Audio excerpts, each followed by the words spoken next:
Welcome to the Albuquerque Journal's premier high school sports show, Prep Central, with your host, James Yodice. This show is presented by Western New Mexico University. Hey everyone, how are you? I hope you had a good summer. Maybe you're still having a good summer. Welcome back to our high school podcast. It's called Preps Central. I am James Yodice. I'm the high school sports editor at the Albuquerque Journal. Welcome back to our podcast after a couple of months away, a couple of much needed resting months away. It is August 21st, Wednesday, as I sit here in our studio.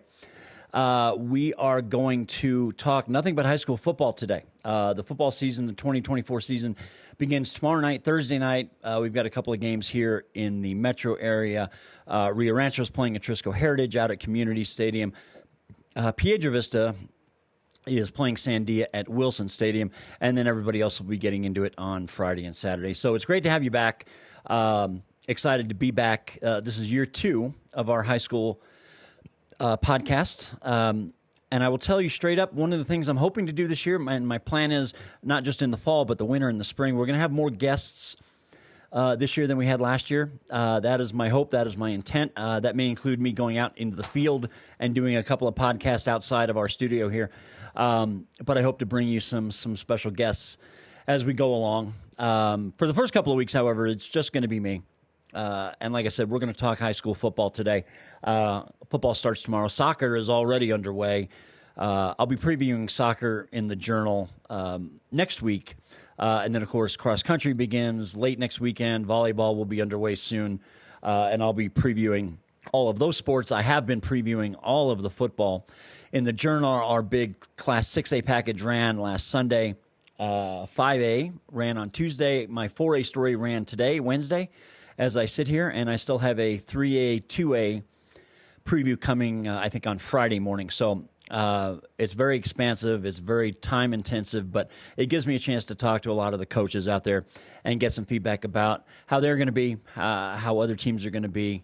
So there's so much change since the last time we were together to talk football. There are new districts in football, especially in the upper districts, 4A, 5A, and 6A. The 6A classification used to have 4 classes. We are down to 3 now, or 3 districts, excuse me. Class 5A and Class 4A have been condensed from 4 districts to 2 big districts, 8 teams each in 5A. In 4A, it's 8 teams in one district, 7 in the other. So we're going to see how this plays out. I can tell you most of the coaches I've talked to be honest, don't like this change. But we're going to see how it plays out. We're going to have fewer automatic berths for the state playoffs in November, but we will have more at-large teams in all of these classes, 6A, 5A, and 4A.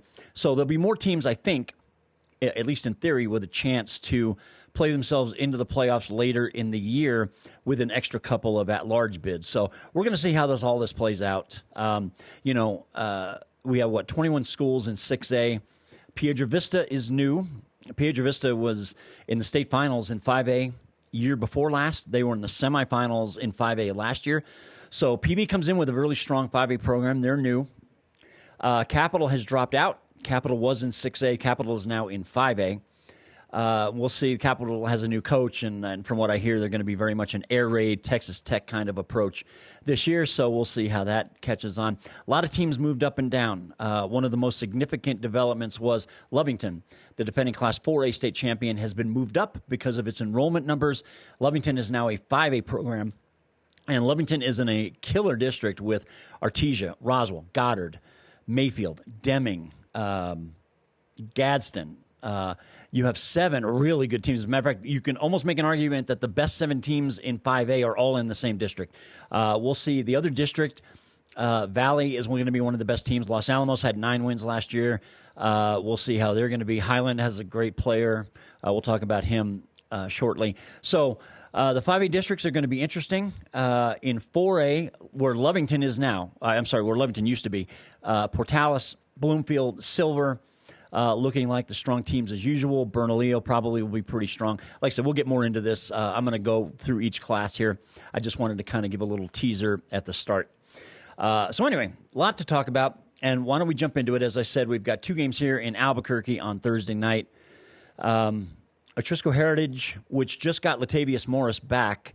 Latavius had left high school for ABC Prep earlier this year, and several weeks ago he made the decision that he was going to come back to Atrisco Heritage to play football and basketball, which is good for all of us because Latavius is an awesome kid. I enjoy talking to him, and he's always has a lot to say. But he's also an electrifying athlete. So Latavius is back with Atrisco Heritage. He'll be a wide receiver. He's going to be really an impossible cover for teams when Atrisco gets the ball in his hands.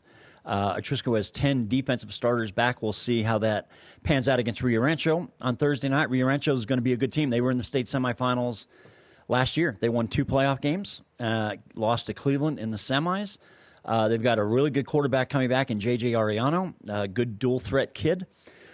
And Rio Rancho's got some good pieces. They've got a next-level type wide receiver named Jace Pitt. So we're going to see how that Rio Rancho offense fares against a more veteran Atrisco defense. I'll be at that game as it's at Community Stadium Thursday night at 7. We talked about Piedra Vista coming down to play Sandia. As I mentioned, PV was an excellent 5A program the last couple of years, and now Coach Jared Howell, brings Piedra Vista up to 6A. And they're playing a Sandia team that was, I think, for everybody, the big surprise team in 6A last year. Sandia ended up being a 4 seed. Coach Chad Adcox, who already has a state title with Manzano back in 2017. That was the Jordan Bird team that beat La Cueva in the finals that year. Sandia had a tremendous regular season last year. Ended up getting a first-round bye. They lost to Rio Rancho in the quarterfinals. So Sandia has a good number of pieces coming back from that team. They're going to be new in a couple of key spots, but that team was pretty good defensively. Not great on offense, but good enough to win games, a lot of games. So we're going to see how Sandia looks, and we'll get our first look at PV and see about their transition to 6A. So, like I said, everybody else will be playing Friday and Saturday. And as we start, we're going to start with 6A. La Cueva is the defending state champion. They beat Cleveland in the state final last November, and La Cueva clearly is the favorite as we open this season. La Cueva is playing Volcano Vista on Friday night at Community Stadium. I'll be at that game as well. La Cueva is loaded. Look, there's no other way to stay at the Gatorade Player of the Year, Cam Dyer, their senior quarterback, who's going to Arizona State. Cam is back in the fold after having a killer playoffs for La Cueva last November. They've got a terrific running back, Cheeto Lambrera III, who could be in line for a big season. He could take a lot of the pressure off of Cam Dyer in the running game. La Cueva did graduate a couple of really good receiving targets, Jackson Hicks, and their great tight end, Cruz Markham. They do have some other kids back. Tanner Montano, who could be the state's 100-meter champion in track and field in the spring. He's going to be on the outside. We'll keep an eye on him, among other things. So La Cueva does still have a good number of offensive players, key offensive skill players coming back, and this offense is going to be tough to deal with. And they've got a big offensive line, an experienced offensive line led by Mark Handy, their tackle who is going to be signing with Minnesota. So La Cueva seems to have all the pieces on offense, and they've got a quarterback that athletically there's nobody that can match him. So we're going to see how La Cueva pans out. Remember, La Cueva's in a new district now with 8 schools. So they've only got 3 non-district games this year. They play Volcano Vista this week. They play Farmington, I think, in week 4. And in between, they have a road trip to Flagstaff, Arizona. They're going to play a school from Phoenix called Pinnacle High School, who's one of the better teams in Arizona, at least according to the early Max Preps rankings, for whatever that is worth. So I think, honestly, that may end up being La Cueva's best test of the entire year, that game against Pinnacle outside the state. So we're going to see. La Cueva also returns a good number of players on defense. I believe most of their secondary graduated, but they return Mason Posa, who I think is the state's best football player. He's their inside linebacker, just plays with incredible energy and joy and has such a high motor. Mason's going to be going to Wisconsin. Just the best all-around football player in the state, I would say, on either side of the ball. He's tremendous. He's a lot of fun to watch. And they have another linebacker named Nick Mertz, who doesn't get as much publicity as he probably should. Nick would be the number 1 linebacker on just about any other team except the team he's on. So La Cueva has some good defensive guys coming back. This defense is not going to have to be great for La Cueva to make another run at a state title. And, last year, La Cueva, I think, had a good defense, a solid defense, not a great defense. Not a great defense. They did have a great day in the state championship game against Cleveland. That is true. On the whole, they were not a great defense. They were a good defense, and that's all they had to be because they had an offense that could score at will and probably will again this year. So, La Cueva just needs to keep teams in a reasonable score, and their offense will probably take care of the rest. So, looking forward to watching La Cueva on Friday night against Volcano Vista. Other teams that I think, and for whatever that is worth, are on the short list of top challengers in 6A. For me, it starts with Las Cruces, which lost to La Cueva in the semifinals last year up here in Albuquerque. Las Cruces is going to be very good. They were young last year. They were really, really talented. This is one of the best teams they've had in a lot of years under veteran coach Mark Lopez. They've got their returning quarterback, Gunnar Guardiola, and a great returning running back in Danny Amaro. Two fantastic pieces. That's about as good a duo in the backfield as anyone outside of Cam Dyer and Cheeto Lambrera at La Cueva. These two guys can play. Las Cruces returns a lot of players on both sides of the ball. They're hungry. They got a little bit of taste. They had a lot of success offensively against La Cueva in the semifinals, at least for a little while last year. So I look for Las Cruces to be a real threat to La Cueva down the road. They don't play each other in the regular season. But I give Las Cruces a slight edge over Cleveland if we're talking about the second-best team. To me, Las Cruces slightly ahead of Cleveland. Now, Cleveland has a road game at Las Cruces in Week 4 on September 12th, a Thursday night game, which will tell us a lot.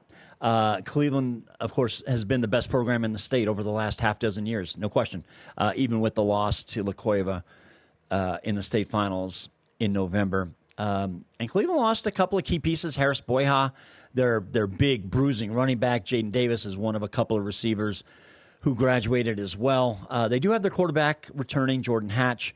They're going to look new in some other spots, and that includes their defense. Their defense was amazing last year, but they lost their two stud senior inside linebackers, Strat Schufelt, Isaac Medrano. Those two are going to be tough to replace. So we're going to see.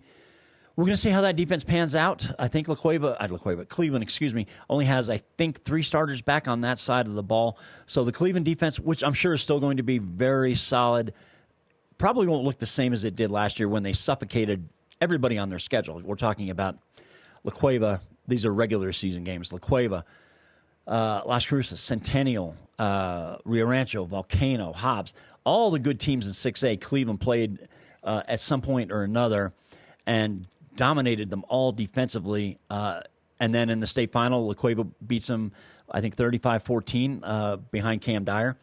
So Cleveland has a lot to play for, and we'll talk more about that in a second. But they certainly have a lot to play for, but they're not going to see La Cueva outside of the district this year. Cleveland's district is only going to have 6 teams. Cleveland, Rio Rancho, Cibola, Volcano Vista, plus Farmington, which is moving over from District 2 to District 1, and Piedra Vista, which is coming up from 5A to 6A. So those are the 6 teams in that district. So we'll see. Cruces and Cleveland again, Week 4, September 12th. That'll tell us a lot about how the structure of 6A will look for the rest of the year. 2 other teams I think we can put on the short list of challengers to La Cueva. One would be Rio Rancho. We've talked about them with J.J. Ariano. A lot of pieces back. They got to the semifinals, so a lot of playoff experience coming back for Coach Nate Pino. And then Centennial, which has been just consistently among the best programs in the state outside of La Cueva and Cleveland. They've probably been the best overall program over the last 5 or 6 years. Their new quarterback is Zayden Davis, who is a New Mexico State commit, but at linebacker, not at quarterback. And he's not expected to play much linebacker for Centennial this fall. He is going to be playing quarterback. I watched them scrimmage against Roswell last week when I was in Ruidoso. I didn't get a chance to see Zayden Davis do a whole lot. Supposedly he's going to be a great dual-threat quarterback, especially on the running side. He didn't do a lot of that in the scrimmage, which I understand. You don't want to run the risk of a kid like that getting hurt in a scrimmage. So I didn't see much of his dimensions in terms of improvisation in the run, breaking free from the pocket, that kind of thing. But Centennial, who's up here to play Cleveland in Week 1, which is a fantastic first week matchup in Rio Rancho on Friday night. But Centennial and Coach Aaron Ocampo, I think it's easy to say they're going to be very much in contention again. If we're talking 6A tiers, and I don't necessarily like to talk about that in general, but for the purposes of today's podcast, and since we're talking in generalities, if we had a second tier of teams in 6A, there are 4 teams that spring to mind: Sandia, Volcano Vista, Hobbs, Farmington.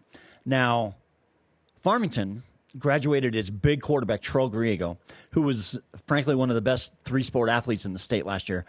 Big kid, looks like an offensive tackle, also a really good basketball player, good third baseman for the baseball team. He has graduated, but Farmington returns all of their receivers in this offense, including Michael Beck, who's one of the best receivers in the state, put up big numbers last year with Troll Griego as his quarterback. So we're going to see how Farmington segues at the quarterback position this year. Farmington has, I think, 4 trips down here to the metro area during the course of the regular season. So we're going to see how Farmington pans out. Volcano Vista, I'm not quite sure what to make of them. I'll have a better idea, I think, after I see them play La Cueva on Friday. They graduated Elijah Gonzalez. They're a fantastic running back. They're a workhorse running back. That kid carried it 30 damn times a game.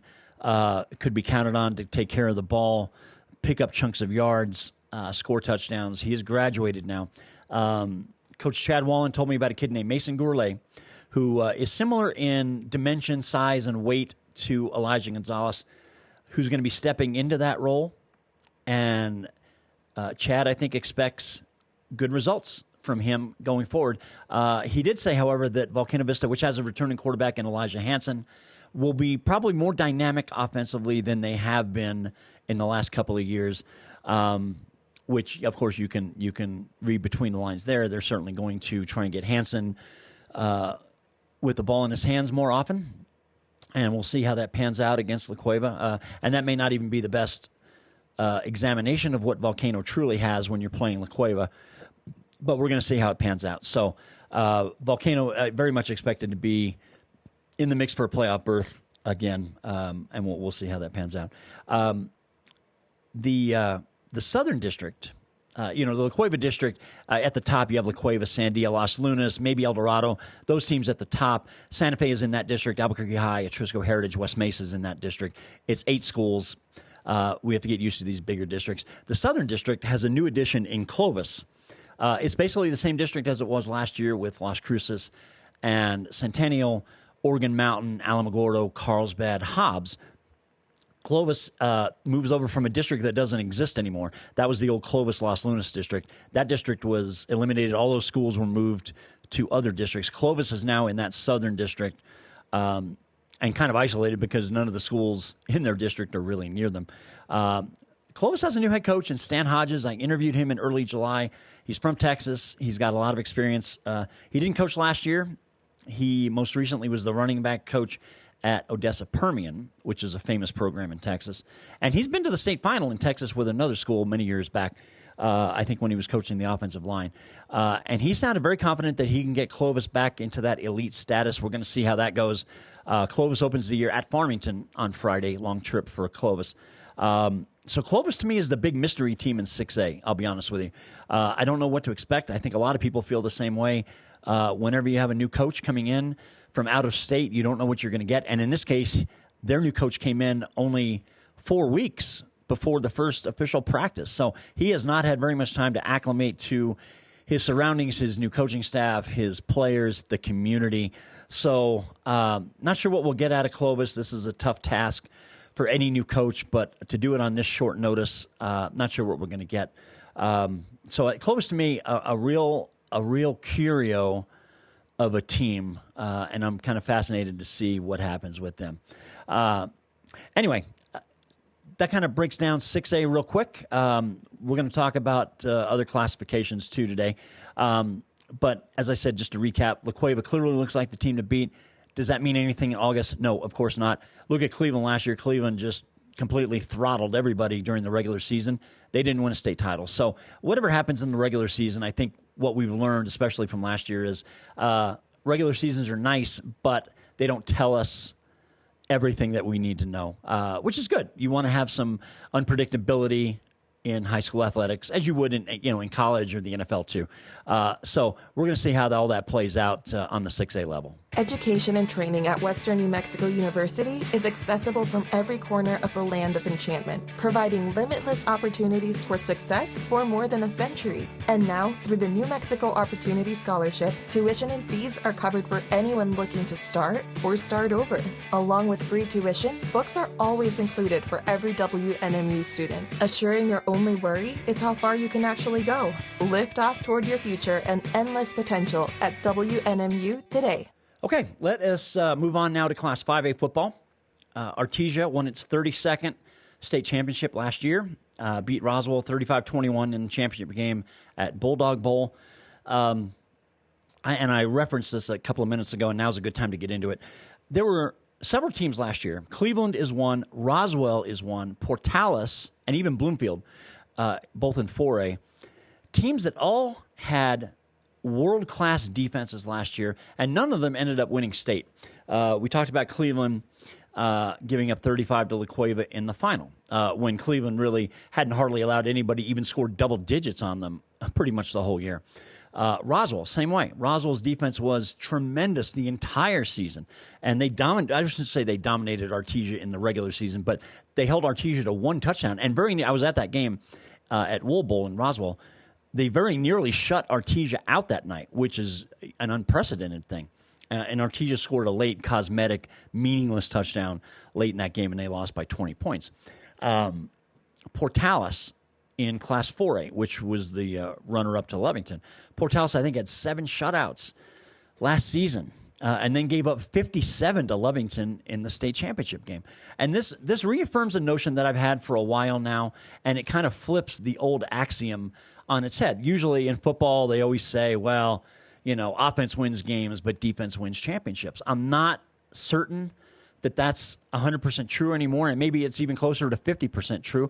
I think you could just as easily say that defense wins games and offense wins championships. And we have the proof of it last year. Roswell gave up, I think, maybe 80-something points in 12 games last year. Then they gave up 35 in the state final. Cleveland, nobody could move the ball on them. Nobody. They completely controlled every good 6A team on their schedule. Then La Cueva goes out and scores 35 on them in the state final. Portales was fantastic all year. Lovington was really the only team that had success against them in the regular season, but I think they had 7 shutouts. And what happens in the final? Lovington scores 57 points on them in the final. Even Bloomfield, I think, also had 7 shutouts in the regular season. That was a great defense. They were 11-0 going into the semifinals against Portales, and they lost, I think, 28-21. But I think anymore, it's just as accurate to say that offense is winning championships as much as defense. And there may be some pushback from somebody that's listening to me and says, you sound like an idiot.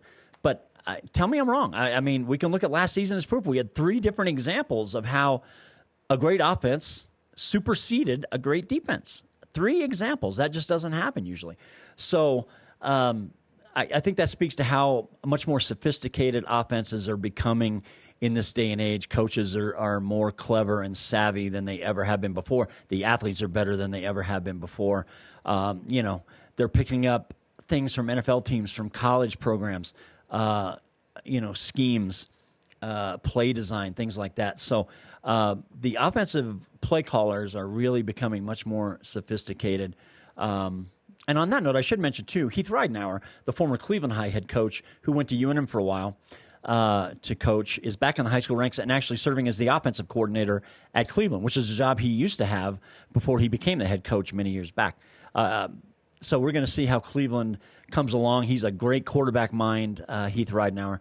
We're going to see how that goes as well. And one other note while I'm thinking about it, Art Abreu, who had tremendous success at Taos High School, has left. He is now the offensive coordinator at El Dorado for Coach Charlie Dotson. Really interested to see how that relationship works and pans out. El Dorado is one of those under-the-radar teams that could surprise down the road. We'll see. But I wanted to make mention of these defenses, these teams, Cleveland, Roswell, Portales, and mostly because I think it tells us that regular season results can be fun to talk about, but they don't always give us the final indicator of whether a team's going to win state or not, which is what you'd want. A great offensive teams have been stuffed in the finals. Great defensive teams have been torched in the finals. We've seen it happen both ways. So we'll see how all of that pans out. But as we get into 5A, Roswell is playing with a major chip on his shoulder. I asked Coach Jeff Lynn, I said to him, you guys have to be in a bit of a mood, aren't you, after what happened last year? And he said, that's a good way to put it. We're in a mood, meaning they got worked over pretty good by Artesia in the state championship game. Artesia hit a bunch of big plays on them in the final, and that left a really sour taste in Roswell's mouth. And although the Coyotes are completely new on offense, I think almost everybody will be new along the line and at the skill positions. Coach Lynn feels like this team is going to be pretty dynamic. Like I said, I watched them scrimmage Centennial a bit last week. They were very fast. This offense was very fast. And if they get to the perimeter, man, they are going to be a real problem when they reach the edge. They had a running back named Jalen Cloud, who was really impressive, and I think he's in line for a big season. But I think Roswell's going to be okay offensively based on what I saw. Defensively, they've got, I think, 5 returning starters, all with college offers, and Roswell's certainly going to be in the mix. But Artesia, it still goes through them. They've got a touchdown machine in Frankie Galindo, who's coming back, a receiver, Ethan Kahn, who I think had 14 touchdown receptions last year. He's back. Artesia will be new at some other positions, including at quarterback. But, Artesia is a quarterback factory. Whoever steps in, you can always be certain they're going to put up big numbers. And I know Coach Jeremy Maupin likes his defense as well. Artesia is going to open the year with Carlsbad, the Eddy County War, which is one of New Mexico's great rivalry games. So Artesia is going to be, again, the favorite in 5A, as they should be. But there's so many other good teams in their district, starting with Roswell. Goddard has a new coach, Art Bolaños, who used to be the defensive coordinator at Roswell. Then he left in the offseason to become the head coach at Goddard. He likes his team very much. Lovington now is in this district after winning state in 4A, and they have a new head coach in Josh Bailey. So Lovington has had a lot of changes in the offseason, new classification, new district, new head coach, Anthony Gonzalez, who built Lovington into a power, including the state title last year. He left for Snyder, Texas in the offseason. So Josh Bailey gets promoted up the chain. He'll be the new head coach. Josh loves his team. Now, Lovington graduated a couple of really big and important skill position athletes. They do have a running back named Cameron Ochoa. It's Camon, C-A-M-O-N, not Cameron, Camon, who had a 1,000-yard season. He's going to be back in the mix. And Josh loves this team. I think he feels like they're going to be a very strong challenger in 5A, and they have their goals set high. If we look at the other part of that district comes from the southern part of the state: Deming, Mayfield, Gadsden, Santa Teresa. Santa Teresa's had a bit of a struggle. Gadsden has had 2 straight playoff berths. They should be competitive. Mayfield has their quarterback returning and a lot of other seniors back, so they expect to be competitive. Deming's quarterback, Alex Alfaro, he returns. Deming's got a big senior class. I think they expect to be competitive. So that district's going to give us a lot of great football. The other district, the northern district, Valley was a district champion just over Los Alamos last year. We're going to see what Valley has coming back. Their quarterback, Julian Butkovich, is returning. Valley likes its chances. Their numbers are good. They're probably the early favorite in that district. Valley opens with Bernalillo on Friday, which is really a good test for Valley and for Bernalillo. Los Alamos won 9 games last year, graduated virtually all their skill kids, so they're going to be starting over a bit. We're going to see how they look. Highland has a running back named Amiri Mumba. I referenced this player at the start. Amiri had over 1,800 yards last year. He's a beast. He's going to have the ball on his hands quite a bit. But Highland's got to find other players to get involved on that offense. It can't just be Amiri. And their coach, Philip Lovato, said he does believe Highland has a couple of other players in this offense, including their quarterback, Lopez, who can take some of the pressure off of Amiri. But look, Amiri he's a kid. He's a big kid. He's a state champion wrestler. He's a state champion power lifter. He's big. He's strong. He can carry the ball 30 times a game, no problem, and he can wear you down. So Highland, if they can stay healthy, I think they expect to be in the mix. Some of the other teams we'll have to see. Rio Grande is joining a district for the first time in 7 years. They're in this district. Del Norte which has really just had a struggle. They have a new head coach, Dallas Peterson. He thinks they're going to be much more competitive than people think and could win some games. Capital is in this district. So we're going to see how that pans out. And Miamira, which hasn't really been a factor at the 5A level, is in that district as well. So I think Valley looks like the best team in that district. But honestly, when we get to the middle of the season, maybe later part of the season, it would not surprise me at all if the top 6 or even 7 teams in the state in the rankings all came from the Southern District. It would not surprise me at all. Even if some of their records may not look great, their strength of schedules are all going to be better than all of the teams in the Northern District, including Valley. That's not to say that a team like Valley couldn't make waves in the playoffs, but I think come the later part of the season, the strength of schedule and the overall strength rating is going to come from the Southern team. So we're going to see if any of the teams from the North can challenge in that district, in that classification. So it should be fun to watch, and we'll see how it plays out. Okay, let us move on now to Class 4A. Like 5A, we're down to 2 districts now instead of 4. Instead of 4 teams with 4, now we have 2 districts. There are only 15 teams in this class now, 8 teams in one district, 7 in the other. Bloomfield and Bernalillo are probably the 2 best teams in District 1. Bloomfield's got a great quarterback coming back in Blake Spencer. Big numbers last year. Kid that completed almost 70% of his passes. Big season. So you got to like Bloomfield's chances. They're probably the favorites in that district. Bernalillo is going to be one of those fascinating teams to watch. Bernalillo has, I think, 15 or 16 starters back on both sides of the ball, including their quarterback, Uriel Castro.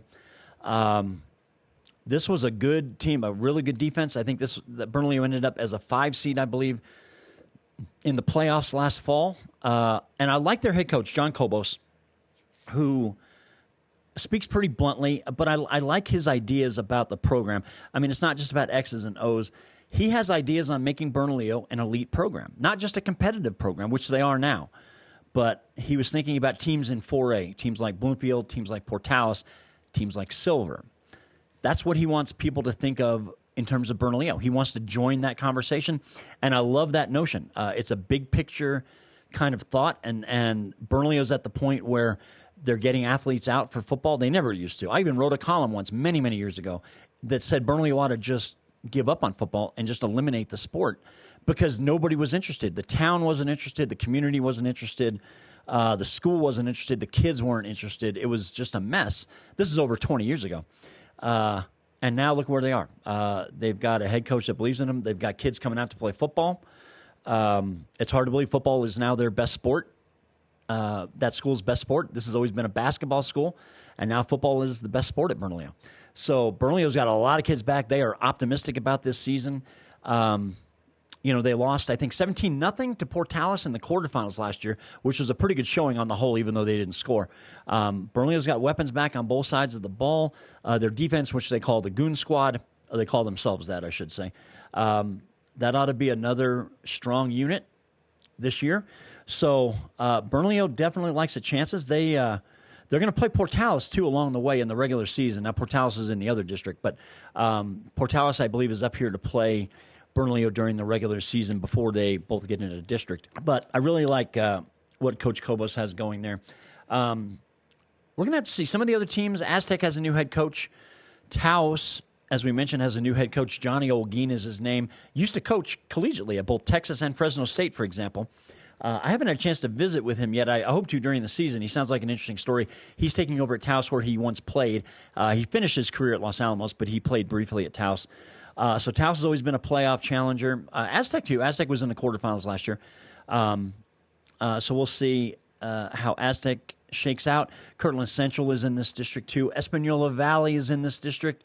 And Espanola Valley was in the quarterfinals last year. So, but they graduated their top 2 running backs. We're going to see how the Sun Devils adapt there. But Espanola is another program that is moving along very nicely.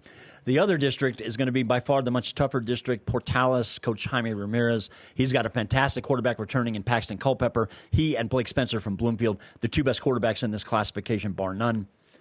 Portales has a lot of kids back, and like Roswell in 5A, like Cleveland in 6A, they got worked over in the state final. They weren't happy about it. They're eager to kind of make amends and make a run at it this year. Silver, this is going to be a small senior class for Coach Jerome Ortiz, this is the smallest senior class he's had. A lot of new faces in this offense, but he really likes this team, and he feels like they'll be back in the mix in November as well.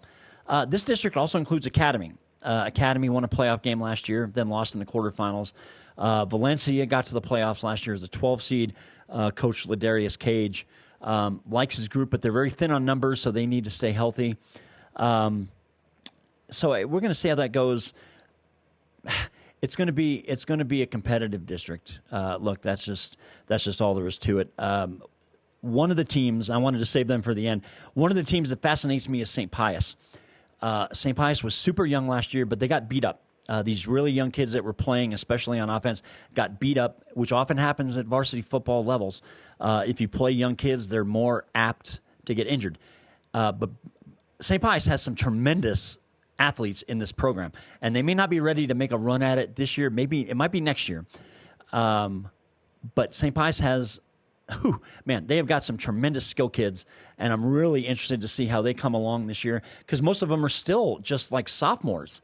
Their quarterback, Isaiah Carpenter, a strong arm kid. He had the best arm of any arm I saw on any quarterback last year, including 6A and 5A.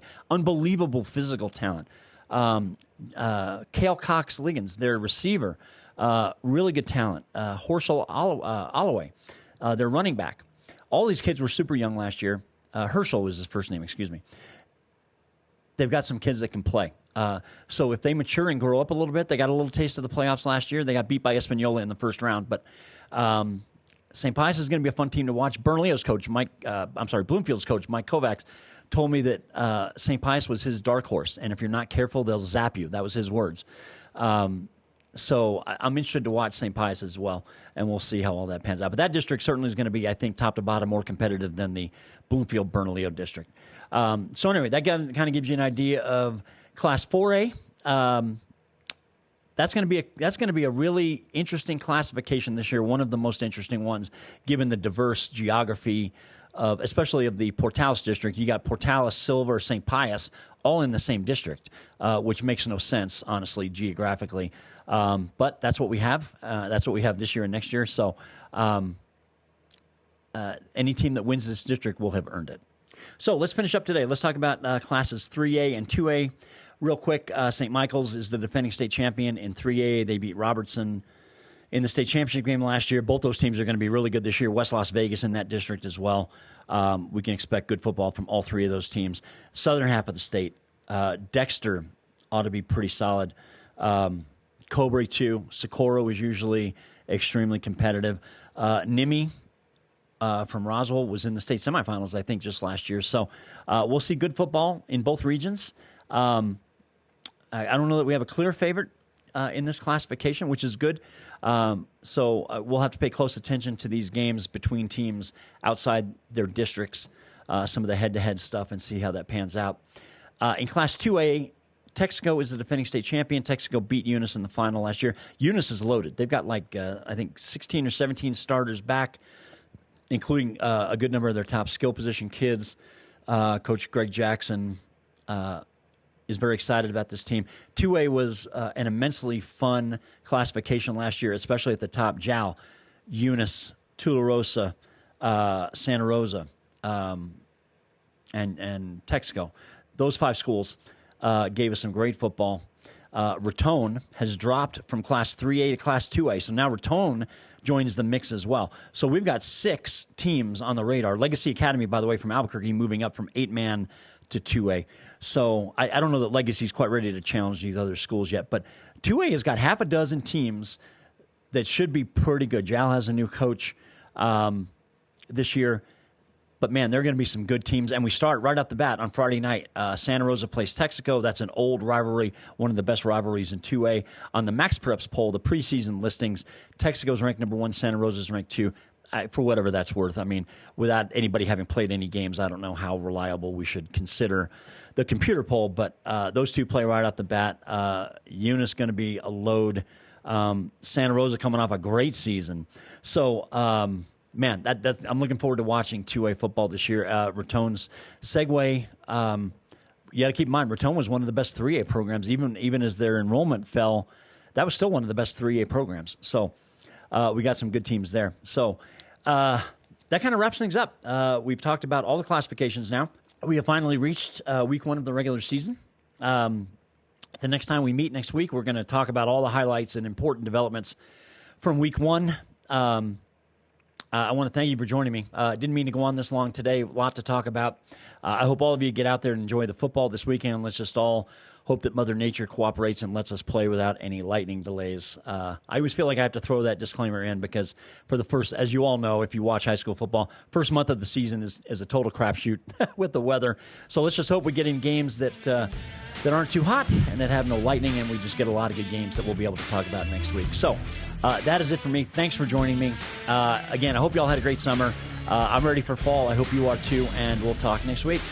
Thank you for joining us. You can find this episode and all our podcasts on the Albuquerque Journal website, abqjournal.com, as well as on YouTube, iTunes, Spotify, and SoundCloud. If you enjoy our podcasts, please like and subscribe, and consider becoming a digital subscriber to the Albuquerque Journal to help us continue to bring you more content like this. See the show notes for a discount on a digital subscription. Thank you for supporting the Albuquerque Journal, New Mexico's leading local news source.